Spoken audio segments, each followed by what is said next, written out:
하나님께서 오늘 우리 주신 말씀은 사무엘상 24장 1절부터 7절까지 말씀입니다. 제목을 뭐라고 적었냐면 함께 제목을 읽어볼까요? 제목이 뭐죠? 선택의 기준을 바꾸라. 선택의 기준을 바꾸라. 제가 1절부터 7절까지의 말씀을 딱 보는데 딱 이 그림이 딱 잡히는 거예요. 항상 제가 매 장마다 사울, 다윗 중심으로 이렇게 말씀을 꾸며가잖아요. 근데 여전히 또 24장에 딱 넘어오자마자도 첫 번째 이게 딱 드러나는 거예요. 그러면서 24장을 딱 만나면서 1절부터 7절까지 오늘 본문을 묵상하면서 자, 우리가 인생을 정의하는 여러 가지 표현들이 있습니다. 인생이 뭘까요? 여러 가지 여러분 나름대로 인생은 뭐다 얘기할 수 있는데 사무엘상 24장을 묵상하면서 그 속에 오늘 본문 속에 등장하는 사울과 다윗을 보면서 적어도 이 장에서는 인생은 이거다라고 말할 수 있겠더라고요. 그건 뭐냐? 인생은 따라해 봅시다. 해석이다. 해석하기 싫어요? 인생은 해석이다. 또 인생은 선택이다. 여러분, 인생은요, 어떤 상황, 어떤 문제, 어떤 사건을 그게 동일한 사건과 문제일지라도 여러분, 사람의 인생이 다 달라지는 이유가 있어요. 왜냐? 그것을 바라보고 이해하는, 받아들이는 해석에서 차이가 나기 때문입니다. 그것을 어떻게 해석하느냐에 따라서 뭐가 달라지냐면 무엇을 선택할 것인가가 달라져요. 그렇죠? 어떻게 해석하느냐에 따라서 내가 무엇을 선택하느냐가 갈리고 그 무엇을 선택한 결과에 따라서 나의 삶의 방향이 또 결과가 달라지게 되더라는 거예요. 결국 우리의 해석에서부터 시작하더라라는 거죠. 자, 쉬운 예를 한번 들어볼게요. 여러분이 아마 이런 경험이 있을 거예요. 저는 구체적으로 이걸 직접 해보는 자가 아니라 그것을 남기는 경험이 많이 있는데 들어보세요. 내가 뭔가를 해야 돼. 근데 그게 20만 원이 필요해요. 20만 원이. 너무 크면 범죄자가 될 것 같으니까 20만 원이 꼭 있어야 하는데 내 통장에 아무리 뒤져봐도 통장에 10만 원밖에 없어요. 하나님, 나 정말 이거 해야 되는데 이거 10만 원 누구한테 꿀 수도 없고 뭐 그 10만 원 하나 떨어질 수도 없고 어쩔까요 마음속으로 막 동동동 거리다가 그래, 통장에 있는 일단 10만 원이라도 빼자. 그래서 저 하나로마트 옆에 있는 ATM 현금 인출기로 딱 갔습니다. 갔더니 아무도 없어요. 그래서 카드를 딱 놓고 돈을 인출하려고 딱 그 기계 앞에 딱 섰는데 거기 열려 있어. 근데 딱 보니까 5만 원짜리가 몇 개가 있을까요? 어떻게 그리 잘 알았어요? 여러분, 혹시 이 얘기가 여러분 얘기인가? 몇 개가 있어요? 2개가 딱 있는 거예요. 자, 그러면 이 2개가 딱 있어요. 자, 그런 상황에서 여러분은 과연 어떻게 할 거겠습니까? 진짜 필요해, 10만 원이. 하나님 이거 있어야 되는데 어떻게. 그랬는데 딱 갔는데 딱 2장이 5만 원짜리 딱 열려갖고 있어요. 사람은 아무도 없고 보는 사람이 없어. CCTV 저기 있는데 각도가 딱 이러면 가려질 것 같고. 자, 여러분 어떻게 하겠어요? 첫 번째, 1번. 이건 하나님이 내 필요를 아시고 응답해 주신 것이다. 그래서 슬쩍 아무도 못 오게 CCTV 딱 가리고 내 거 딱 넣은 척하면서 딱 같이 넣어가지고 1번. 2번. 아니지, 그래도 아니지. 이건 나를 시험하는 거야. 하나님이 기뻐하시지 않는 거야. 그러면서 돈을 뽑아다가 마트 직원한테 가서 알려준다. 은행에 다니신 분은 이게 불가능한 거 알아요. 왜냐? 요즘은 이 만 원짜리가 2개 남으면 어떻게 해요? 자동으로 들어가요. 자기가 삼키거든요. 예입니다, 예. 은행에 다니신 분은 그 비밀을 알지만 아무튼 예를 들어보면 그러자는 거예요. 2번, 그래서 마트 직원에게 신고한다. 3번, 그냥 무시하고 다른 기기를 사용한다. 자, 여러분 몇 번입니까? 진짜예요? CCTV 없으면 어떡할 거예요? 에? 자, 그렇습니다. 분명히 그럴 수 있습니다, 여러분. 같은 사건인데도요, 어떤 사람은요, 이건 기회다, 이건 하나님이 열어주신 것이다, 그렇게 해석할 수 있어요. 그리고 이건 하나님 주신 것이다 라고 가질 수 있어요. 근데 어떤 사람은 이거는 하나님이 테스트하는 거다, 이거는 내가 하나님을 두려워할지 아는지, 누가 보든지 안 보든지 불꽃과 같은 눈초리로 나를 보고 계신 하나님이 있기에 CCTV가 무서운 게 아니라 하나님이 무서워, 난 도저히 이걸 할 수 없다, 이건 하나님이 나이가 정말 하나님을 경외하는지 나를 테스트하는 것이다, 이렇게 해석할 수 있습니다. 이렇게 해석하면 선택이 달라지죠. 첫 번째로 해석하면 슬쩍 넣는 거고, 두 번째 그래가지고 나중에 CCTV로 걸려가지고 전화 오고 막 그래가지고 나중에 새고랑은 아니더라도 아주 그러는 거고, 두 번째로 그렇게 하는 사람, 그 결과에 따라서 선택이 달라지고, 해석에 따라서 선택이 달라지고 결과도 달라지는 거죠. 여러분, 오늘 우리가 읽은 사무엘상 24장이 바로 동일한 이 모습이 딱 저한테 보여요. 자, 쫓아가는 사울과 광야 속에서 쫓기는 다윗, 그죠? 쫓고 쫓기는 일이 벌어집니다. 자, 두 사람이요, 오늘 성경에 보면 둘 다 모두 절호의 기회를 맞아요. 절호의 기회. 사울은 어떤 기회냐? 이제 다윗을 완전히 잡을 수 있는 절호의 기회를, 찬스를 잡고, 다윗은 어떻게 해요? 반대로 사울을 죽일 수 있는 절호의 기회를 갖습니다.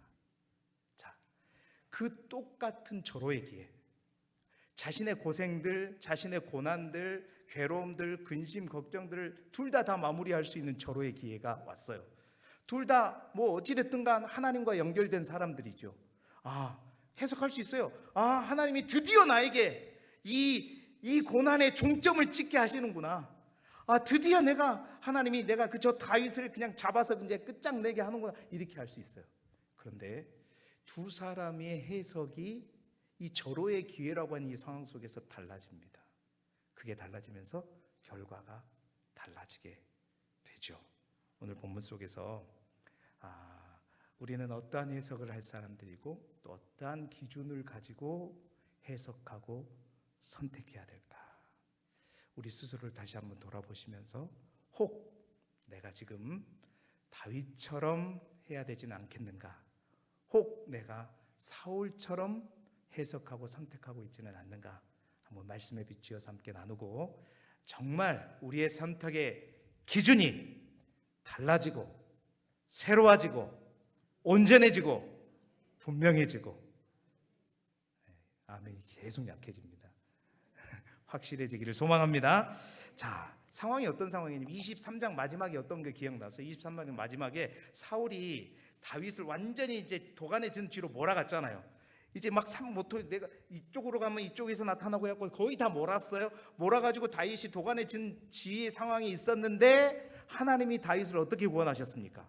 갑자기 저 조용히 있던 블레셋 사람들을 일으켜가지고, 블레셋 사람들이 되돌았습니다. 그러니까 사울과 군대가 다윗을 다 앞에다 두고 어떻게 해요? 어떻게 빨리 가서 싸워야죠. 그러니까 거기에서 이제 하나님께서 다윗을 구원해 준 상황입니다. 그래서 사울은 누구에게 갔어요? 블레셋 사람을 치러 갔어요. 그리고 치러 갔다가 24장 1절에 어떻게 해요? 이제 다시 돌아오게 되는 거죠. 자, 이 동일한 상황 속에서 우리가 먼저 알아야 되는 것, 자, 사울이 만난 상황입니다. 왔더니 어떤 일이 이제 벌어지냐면, 어떤 사람이 사울에게 이렇게 말합니다. 왕이여, 이번에는 확실한 것 같습니다. 다윗이 그 600명들이 저 엔게디 광야로 갔는데, 잘 보시면 그 엔게디 광야에, 여러분 보세요, 2절에 보면 들염소 바위까지 정확하게 짚어냅니다. 들염소 바위 있는 곳으로 갑니다. 그러니까 이번에 절호의 기회니까, 이번에 좀 피곤하더라도 한번 가서 잡으십시오, 딱 그랬더니, 여러분, 사울이 어떻게 해요? 이스라엘은 몇 명의 군사? 3,000명의 군사를 모집합니다. 그 3,000명의 군사를 모집해서 엔게디로 향하는 것, 바로 그것이 오늘 본문의 시작이죠. 자, 여기서 첫 번째 사울이 당한 상황입니다. 사울이 사실은 여러분, 사울이 뭐 하나님부터 자꾸 멀어졌지만 하나님께서 은혜를 베풀어 주셔서 사울이요 전쟁에서는 계속해서 승승장구했습니다. 물론 전쟁에서 막 금식을 선포하면서 뭐 잘못도 했어요, 실수도 했어요. 그러나 요나단 때문에 또 골리앗과의 전투에서는 다윗 때문에 그 전쟁에서는 항상 이겼단 말이에요. 승승장구했단 말입니다. 자, 보세요. 사무엘상 14장 47절 말씀입니다. 화면 한번 띄워보시죠. 함께 읽어볼까요? 시작. 사울이 이스라엘 왕위에 오른 후에 사방에 있는 모든 대적 곧 모압과 암몬 자손과 에돔과 소바의 왕들과 블레셋 사람들을 찾는데 향하는 곳마다 뭐했다? 항상 이겼어요. 약간의 문제식은 항상 있었지만 그래 어쨌든 패하지 않았고 승승장구했단 말입니다. 자, 그랬는데 모든 전쟁에서 이겼는데 오늘 24장 1절도 마찬가지예요. 갑자기 이제 다윗을 다 궁지에 몰아넣고 잡으려고 했는데 블레셋이 나타났다고 해서 딱 갔다 왔는데 어떻게 이제 24장으로 넘어가냐면 읽어볼게요. 시작. 사울이 블레셋 사람을 쫓다가 돌아오매 어떤 사람이 그에게 말하여 이르되 보소서 다윗이 엔게디 광야에 있더이다 하니. 자, 블레셋 사람을 쫓다가 돌아왔다는 말은 다 쫓았다는 말이죠. 못 쫓았으면 계속 거기서 싸워야죠. 쫓다가 돌아왔다는 말은 블레셋 사람을 다 쫓아내고 전쟁에서 이기고 돌아왔다는 것입니다. 자, 그랬더니 어떤 사람이 보소서 다윗이 엔게디 광야에 있더이다 말하죠. 전쟁에서 돌아왔는데 승리하고 돌아오자마자 누군가가 말했다는 것입니다. 구체적으로 2절에 아까 뭐라 그랬어요? 들염소 바위까지 말해주면서 그곳에 다윗의 무리가 있다라는 얘기를 듣게 되죠. 자, 이 상황. 여러분, 사울이요 사실은 어떻게 보면 늘 뭔가에 쫓기고 있었습니다. 아니, 자기는 사실은 누군가를 쫓아갔죠. 블레셋도 쫓아가고 다윗도 쫓아갔지만 늘 쫓기는 인생이었습니다. 늘 불안한 인생이었잖아요. 블레셋 때문에 불안하고 다윗 때문에 불안하고 늘 그렇게 했는데 사실은 이 다윗이 이 전쟁에 돌아오자마자 그 얘기를 듣고 원래는요 사실 좀 쉬거나 뭔가 한 텀 멈추었다가 가야 되는데 이 상황이 워낙 그 사람이 고급 정보를 준 거죠. 그러니까 절호의 기회다라는 얘기를 듣고 이 말을 들을 때에 이제 사울의 해석이 어떻게 되느냐, 이 상황을 어떻게 받아들이냐면 비록 내가 몸이 피곤하고 또 막 전쟁을 마치고 왔지만 이게 다윗을 잡을 수 있는 절호의 기회다, 절호의 기회다. 그래서 이참에 3,000명을 데리고 가서 완전히 그 염소 바위를 완전히 포위하면 다윗은 끝장나겠다라고 해석을 했던 거예요. 그러니까 이것은 하나님께서 문을 열어주셨다. 하나님께서 다윗을 잡을 수 있도록 모든 상황들을 가르쳐 주셨다라고 그는 해석을 한 거죠. 그래서 피곤한 몸도 있고 곧 달려갑니다. 아마 누군가는 쉬라고 했을 거예요. 아마 그의 아내가 가장 먼저 그랬을 거예요. 좀 쉬라고. 그러나 그는 이 소식을 듣고 오로지 그의 목표는 누구였어요? 다윗을 잡는 거였습니다. 다윗을 잡는 데 혈안이 되어 있었어요. 근데 그 다윗을 잡는 절묘한 아주 좋은 기회라는 그 말만 붙잡고 그 목적이 이끄는 대로 자기뿐만 아니라 3,000의 군사를 데리고 정예 병사를 데리고 다윗을 찾아가죠.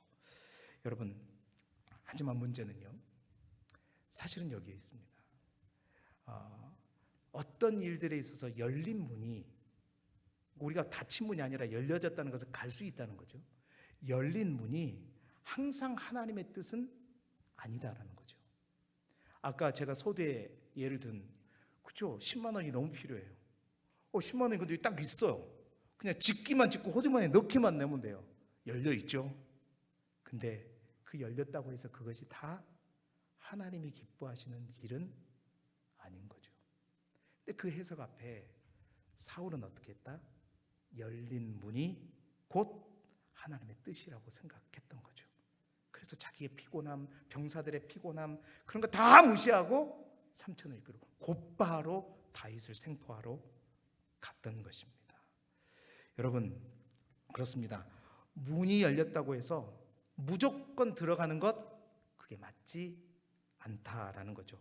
때로는 하나님이 열어주신 문이 아니라 그 문이 나를 향해 열어준 문이 아니라 열어놓고 나를 시험하는 문일 수 있다라는 것입니다. 잠언 16장 2절에요. 사람의 행위가 자기 보기에는 모두 깨끗하여도 여호와는 심령을 관찰하시는. 그러니까 우리가 보는 눈의 한계는 다르다는 겁니다. 심령까지 관찰하시는 그 하나님이 보는 것과 우리가 보는 것은 다를 수 있다는 거예요. 또한 잠언서 14장 12절에는 뭐라고 해요? 같이 읽어볼까요? 시작. 어떤 길은 사람이 보기에는 바르나 필경은 사망이기. 그러니까 우리가 보기에는 열린 문 같고 바른 길 같고 좋은 길 같고 가장 빠른 길 같지만 필경은 그게 어떤 길일 수도 있다는 거예요. 사망의 길일 수 있다. 왜? 우리가 보는 것과 하나님이 보는 것이 근본적으로 다르기 때문이지요. 자, 그래서 사울은 이 상황 속에서, 이 절호의 상황 속에서 환경과, 사실 누가 말했는지 그 주위 사람 이름도 성경은 밝히고 있지 않아요. 아무개 누구도 그 사람이 누군지도 밝히고 있지 않습니다. 환경과 사람의 소리에 휘둘린 거예요. 그리고 움직였죠. 그 결과가 어땠어요? 여러분 잘 아시죠? 아까도 말했지만 사울은 겉으로는 쫓는 인생이었지만 늘 쫓기는 인생을 살았습니다. 겉으로는 승승장구했지만요, 내면은 항상 어떻게 했어요? 우리가 쭉 봤잖아요. 악령에 시달렸습니다. 그렇죠? 평안이 없고 늘 두려움과 불안에 잡혀있는 인생이었죠. 성공했는데, 왕이 되었는데 행복하지 않는 인생. 바로 그것이 사울이 이러한 선택, 이러한 해석과 함께 선택을 한 결과였던 것이죠. 사랑하는 여러분, 혹시 우리도 그러지 않습니까? 주위 사람들로부터 집사님 이번에 진짜 기회야, 기가 막힌 기회야, 이번에 한번 투자해, 이거 이번에 투자하면 대박이야, 대박, 완전히 길 열렸어, 넓어, 그냥 발만 얹으면 돼. 여러분, 좋을 때도 있지만요, 열린 문이라고 해서 그것이 결코 하나님의 뜻이 아닐 수 있다라는 사실입니다. 우리가 분명히 알아야 돼요. 잘 될수록 어떻게 해요? 더 기도해야 됩니다. 더 상황을 분별할 줄 알아야 됩니다. 여러분, 사울의 입장에서는 그나마 자기 신앙도 없지만 하나님 딱 항상 걸고 다녔잖아요.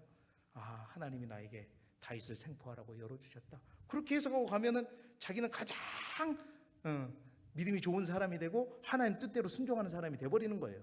그러나 그 얘기는 그러지 않았다는 것입니다. 여러분, 이런 말들 때문에 우리를 혹하는 말 때문에 하나님께 묻지도 않고 달려드는 경우가 우리 또한 많이 있습니다. 여러분 기억하십시오. 열린 문이 기준이 아닙니다. 우리의 선택의 기준, 문이 활짝 열렸다고 해서 열린 문이 기준이 아닙니다. 다른 사람의 말이 기준이 아닙니다. 또한 상황이 기준이 아닙니다.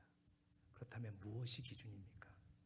오늘 그 답은 동일한 상황 속에서 다윗의 해석과 선택을 보면 그 명확한 답을 얻을 수 있어요. 이미 여러분 알고 계실 거예요. 자, 이제 다윗의 모습을 보겠습니다. 놀랍게도 사울이 잠시 쉬려고 들어간 동굴. 여러분, 오늘 성경에 보니까 우리가 개역 개정 성경의 3절 말씀을 보면 이제 길가에 양 우리에 이른즉 굴이 있는지라 사울이 뭘 보러? 뒤를 보러 들어가니라. 우리 개역 개정 성경은 여러분 좋은 성경 가지신 분들은 거기에 뭐 일이라고 돼 있어갖고 밑에 뭐라고 돼 있어요? 발을 가리다 이렇게 돼 있어요. 각주가 그렇게 돼 있을 거예요. 원어가 그런 의미라는 거예요. 뒤를 본다는 말이 사실은 학자들은 두 가지로 해석을 합니다. 뒤를 보기 위해서는 발을 가리려면, 여러분 발을 가리려면 뒤를 보려면 어떻게 해요? 뭔가를 내려야 되잖아요. 내리게 되면 뭐가 가려져요? 안 내려봤어요? 내리면 발이 가려지잖아요. 그러니까 발이 가려진다는 말이 뒤를 보는 의미가 있고요. 또한 어떤 학자들은 사실은 거기에 그거 하는데 그 조용한 데서 뭐 왕이 볼일 보는데 거기에서 막 뒤에서 다윗이 막 수군거리고 하는데 왕이 그걸 모르겠냐고요. 막 신경 써서 힘주고 있는데 뒤에서 소리가 나면 여러분 몰라요? 다 알죠. 그렇게 된 게 아니라 그 발을 가리다는 말이 여러분 사실은 그거에서 이제 학자들이 사울이 굉장한 피로가 누적되어 있다라고 이제 추측을 합니다. 계속해서 승승장구하고 계속해서 다윗 쫓아다니고 계속해서 블레셋과 싸우고 그런 가운데 이 사울이 너무 피곤한 거예요. 그래서 이 시간이 뭐냐면 사울이 오침한다. 그러니까 잠깐 쉬러 동굴 속에 들어간 거예요. 그렇게 해석하는 경우가 더 많습니다. 그래서 왜요? 동굴은 춥잖아요. 그럼 뭘 덮어야 돼요? 그 당시 옷이 이불이었잖아요. 옷을 가지고 밑을 딱 발을 가리면서 덮는 것. 그래서 발을 가린다는 의미 두 가지 의미로 해석되는데 대부분 요즘 학자들은 그 두 번째로 해석합니다. 그만큼 사울이 피곤했다는 거예요. 자, 피곤하니까 좋으니까 뒤에서 다윗이 막 이렇게 움직이고 뽀스락거려도 모르죠. 힘주고 있을 때는 집중하고 있는데 뒤에서 뽀스락 성대면 다 알잖아요. 모르는 척 하시는 거예요. 모르는 거예요 지금. 그러니까 그런 거예요. 그렇게 해서 엄청나게 피곤한 상태에 있었다는 거죠. 자, 그런데 그 동굴이 너무 피곤해서 잠깐 눈을 붙이러 간 그 동굴이 하필 누가 있는 동굴이었어요? 다윗과 그 무리들이 있는 동굴에 들어갔습니다. 사람이 보기에는 우연 같지만 하나님의 또 섭리였고 손길이었죠. 그때 다윗의 부하들이 속삭입니다. 이 속삭인 소리를 힘주고 있을 때 못 듣겠냐고요. 다 듣지. 사울이 자고 있었어요. 잠들어 있었단 말입니다. 다윗의 부하들이 뭐라고 보소서 여호와께서 말씀하신 날이 바로 오늘입니다. 원수가 당신 손에 들어왔습니다. 이게 바로 기회입니다. 그러니까 뭐라는 말? 똑같은 얘기죠. 바로 절호의 기회입니다. 오늘 진짜 우리가 더 이상 이제 도망자의 마침표를 찍을 때가 왔습니다. 다윗이요, 칼 들고 가십시오. 빨리 죽이십시오. 조용히 가서 쥐도 새도 모르게 죽이십시오. 이렇게 얘기를 한 겁니다. 그럼 다윗이 그 얘기를 들어서 얼마나 솔깃하겠습니까? 오랜 도망자 생활을 했습니다. 고난의 연속이었습니다. 이제 그 모든 고생이 끝날 수 있는 순간에 온 것입니다. 다윗도 처음에는 그들의 말을 듣고 칼을 들고 사울에게 가까이 갔죠. 가까이 갔습니다. 그러나 어떻게 했죠? 죽이지 않았고 옷자락만 베고 오죠. 똥 싸고 있는 옷 싸고 모르겠냐고요. 그게 아니라 잠자고 있었다는 게 맞는 거예요. 베고 돌아옵니다. 그리고 성경은 말하죠. 사무엘상 24장 5절 말씀 읽어봅시다. 시작. 그리한 후에 사울의 옷자락 뱀으로 말미암아 다윗의 마음이 찔려. 아멘. 여러분 보세요. 이 장면이 굉장히 중요합니다. 다윗은 처음에는요 부하들의 말대로 기회처럼 보였습니다. 이것이. 하지만 막상 칼을 들이대려 하니까 마음이 찔린 거예요. 이거는 기회가 아니구나. 그의 해석이 달라진 겁니다. 이건 기회가 아니구나. 이건 하나님께서 지금 나를 시험하는 순간이구나. 하나님께서 내 마음이 정말 하나님을 경외하는 게, 여러분 다윗이 그거 봤다고 했잖아요. 라마 나요셋에서 하나님께서 사울 그까짓 옷 벗기려면 그냥 순간에 하나님이 말씀만 하셔도 자기 스스로 옷 다 벗고 막 춤추는 게 사울이었잖아요. 그 모습을 보면서 내가 이렇게 하지 않아도 하나님이 원하시면 사울도 모든 칼을 다 내려놓게 할 수 있는 것을 다 알고 있는 다윗이 그게 깨달아진 거죠. 그걸 알게 된 거죠. 정말 내가 하나님을 경외하는지 그것을 시험하는 거구나라는 사실을 깨닫게 된 것입니다. 그래서 내 기준이 하나님의 뜻에 있는지를 하나님이 시험하구나. 여러분 그렇게 다윗은 해석을 했죠. 그래서 다윗은 이렇게 말합니다. 6절 하반절 상반절 같이 읽어보죠. 시작. 자기 사람들에게 이르되 내가 손을 들어 여호와의 기름 부음 받은 내 주를 치는 것은 여호와께서 금하시는 것이니. 여러분 다윗은 하나님께서 기름 부으신 질서를 무너뜨릴 수 없다고 고백합니다. 똑같죠 여러분? 아까 그 10만 원짜리 보고 여러분이 선택했던 거 똑같습니다. 똑같아요. 그것을 기회라고 보지 않고 시험이라고 봤던 거예요. 그래서 사울을 치지 않았습니다. 그는 칼을 멈췄습니다. 이것이 바로 다윗의 선택이었죠. 이것은 불순종이 아닙니다. 이것을 이루면 뭐라고 하냐면 하지 않음의 순종. 하지 않음의 순종. 멈춤의 순종이라는 거예요. 여러분, 순종은 언제나 무엇을 하는 것만이 아닙니다. 때로는 하지 않는 것도 뭐다? 순종이다. 이게 멈춤의 순종이라는 겁니다. 조급하게 움직이지 않고 멈추는 것이 하나님의 뜻일 때가 있다라는 거예요. 다윗은 사람의 말과 환경의 소리를 다 하나님의 뜻으로 이겨냈던, 하나님의 말씀을 기준으로 해석했고 멈춤의 순종을 선택했던 것입니다. 열려 있다고 해서 사울처럼 그냥 직진한 게 아니라 열려 있지만 하나님의 뜻을 기준으로 삼아 그 기준을 바꾸어서 선택을 멈춤으로 바꾸었다는 사실, 굉장히 중요합니다. 여러분, 사람의 잘못 때문에 내가 잘못할 수 있다, 잘못할 수 없다는 거예요. 그 사람이 나를 해했다고 해서 나도 무조건 그 사람을 해야 된다? 이게 하나님의 뜻이 아닐 수 있다는 거예요. 분명하게 그는 그 중요한 건 뭐냐? 바로 하나님이 원하시는 거냐 아니냐가 중요했던 것이죠. 여러분, 다윗의 선택의 기준은 사람들의 말도 상황도 내 생각도 아니었습니다. 바로 뭐였냐? 하나님의 마음이었습니다. 하나님의 뜻이었다는 거예요. 오늘 설교 후에 여러분, 이게 세 번째 불렀을 때 제가 조사해 보니까 요 후에 아버지 당신의 마음이 있는 곳에, 그 찬양 부르려고 합니다.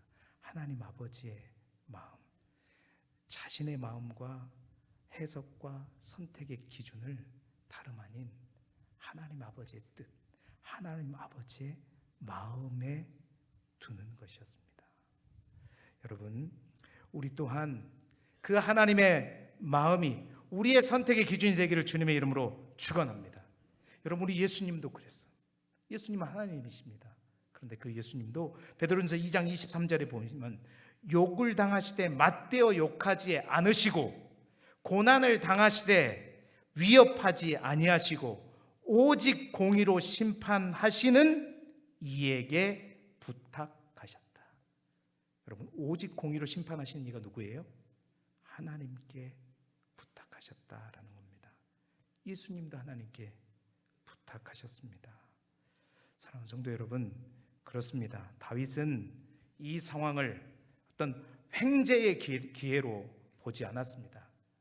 특별하게 드디어 하나님께서 나의 기도의 제목을 응답하셨다라고 받아들이지 않았습니다. 이런 경우가 종종 있습니다. 우리는 서두의 첫 번째 사울의 경우 같은 경우는 우리가 아니라고 얘기할 수 있지만, 오늘 다윗과 같은 경우라면 우리도 다 넘어갈 수 있습니다. 와, 드디어 하나님이 나에게 사울을 죽일 수 있는 기회를 주는구나. 그런데 여러분, 분명히 다시 한번 말씀드립니다. 열려 있다고 다 그것이 하나님의 뜻이 아닙니다. 정말 하나님의 뜻이 무엇인지 우리가 분별할 줄 알아야 되는 거예요. 자, 보세요. 만약에 다윗이, 생각을 좀 해봅시다. 이때 사울을 만약에 죽였다면 여러분 어떻게 됐을까요? 복잡해지세요? 죽였다. 지금 이제 사울이 여기 안에서 똥 싸고 있는 게 아니라 잠자고 있다고 해요. 그러면 그 군사들이 3,000명이 또 잠자는데 방해가 되지 않기 위해서 밖에서 기다리고 있었겠죠. 사울 왕이 안 나와요. 잠을 자러 갔는데 안 나와. 다윗이 죽였어요. 그럼 어떻게 될까요, 여러분? 그 굴이 터널이 아닌 이상은 600명은 어떻게 될까요? 3,000명에게 그냥 죽는 거예요. 다윗이 그걸 계산한 게 아니죠. 여러분, 어떠한 선택이 어떠한 길로 인도하는가? 사실은 다윗의 그 선택이 결국 다윗을 살린 겁니다. 다윗의 모든 일행들을 살리게 된 거예요. 그것은 어디로부터 시작했다? 해석으로부터 시작했다. 나에게 주어진 그 상황을 내가 어떻게 바라보고 어떻게 해석하느냐에 달려 있었던 것입니다. 사랑하는 성도 여러분, 우리 또한 사울과 같은 상황, 다윗과 같은 상황을 만납니다. 또 그럴 때마다 항상 우리 곁에서 누군가가 말해요. 여러분, 우리의 선택의 기준이 다른 어떤 사람의 말이나 또 열린 문이 되지 않고 하나님의 뜻과 마음이 되시기를 주님의 이름으로 축원합니다. 그래서 여러분, 옆에 있는 사람도 중요해요. 가만히 봤더니 사울과 다윗을 비교하면 정말 여러분, 사울 곁에는 부추기는 사람들밖에 없었어요. 오늘 본문에도 누군가 모르는 그 사람이 다윗 저기 있습니다 말해줬죠. 우리 그 전에도 보면 항상 사울한테 십광야 사람들, 도액도 그랬잖아요. 다윗이 저기 있습니다 저기 있습니다 맨날 알려주니까 쉴 시간이 어딨어. 맨날 가가지고 잡으러 갔는데 못 잡고 더 열받고 스트레스 받고 더 불안하고. 그러니까 사울 주변에는 항상 그런 사람들밖에 없었습니다.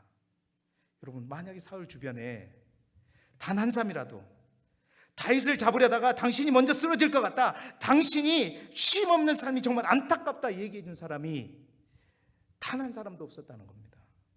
또 중요한 것은 그러한 사울에게 영적인 조언을 해준 사람도 없었다는 거예요.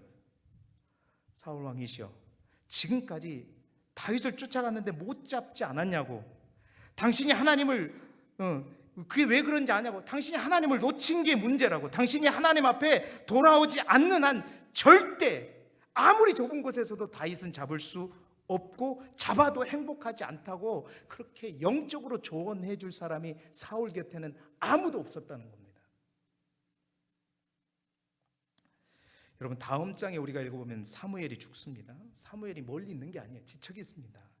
그런데 단 한 사람도 왕이시여, 당신을 세우신, 기름 부어 세운 종 아닙니까? 사무엘에게 가서 물어보시죠. 물어보고 하는 게, 그렇게 조언해 준 사람이 아무도 없어요. 여러분, 그런데 다윗은 어땠습니까? 다윗은 달라요. 갓 선지자도 있었고요, 나단 선지자도 있었습니다.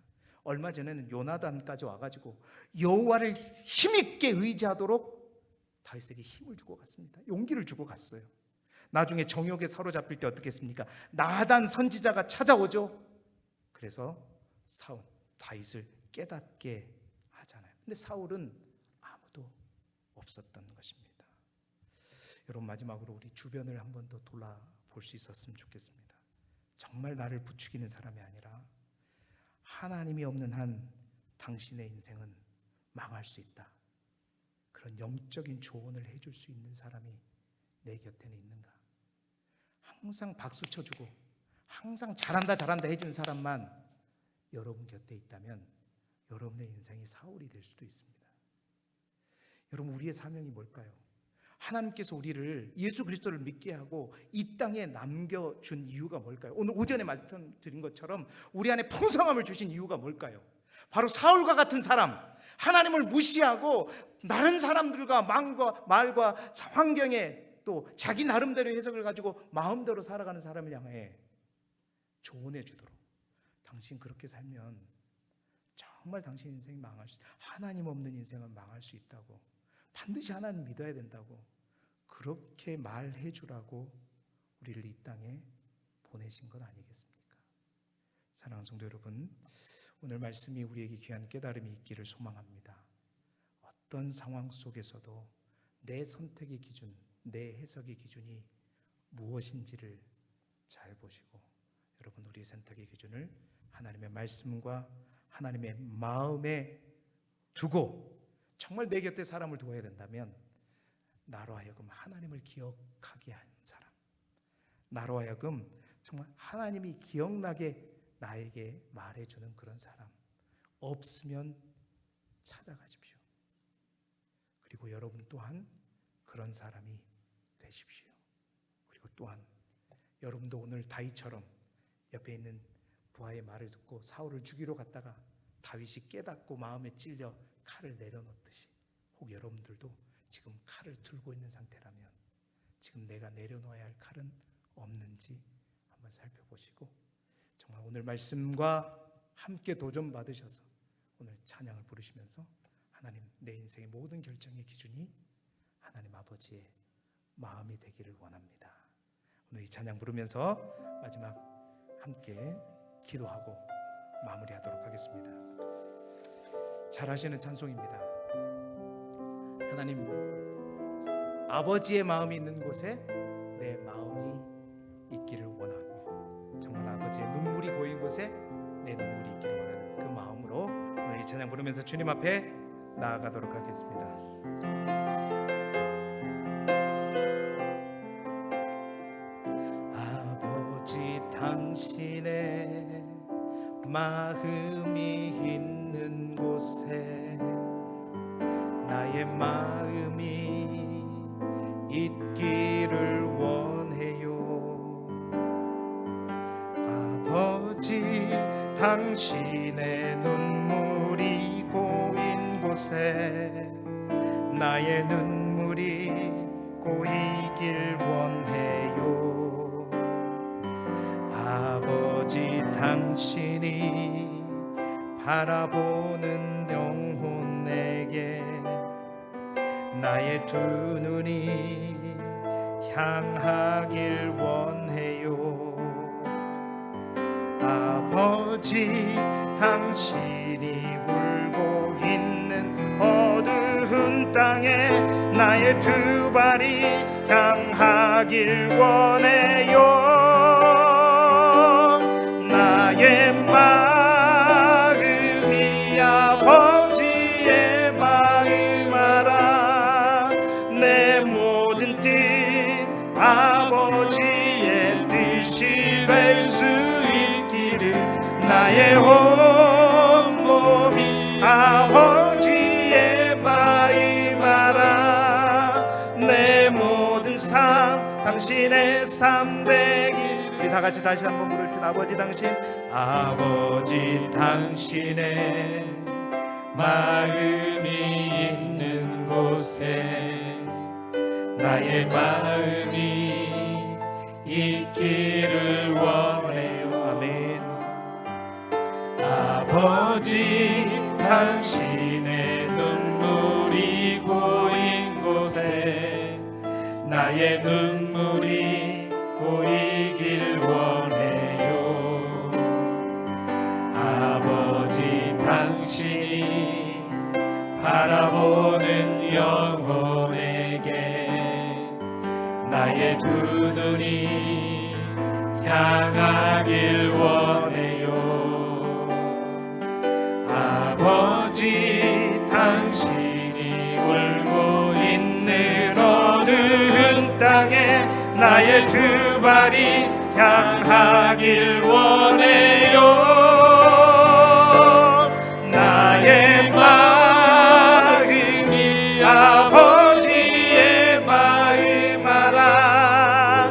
내 모든 뜻 아버지의 뜻이 될 수 있기를 나의 온몸이 아버지의 마음 알아. 내 모든 삶 당신의 삶. 우리 다 같이 나의 마음이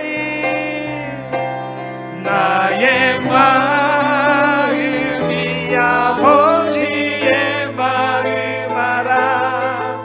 내 모든 뜻 아버지의 뜻이 될 수 있기를 나의 온몸이 아버지의 마음 알아. 내 모든 삶 당신의 삶 되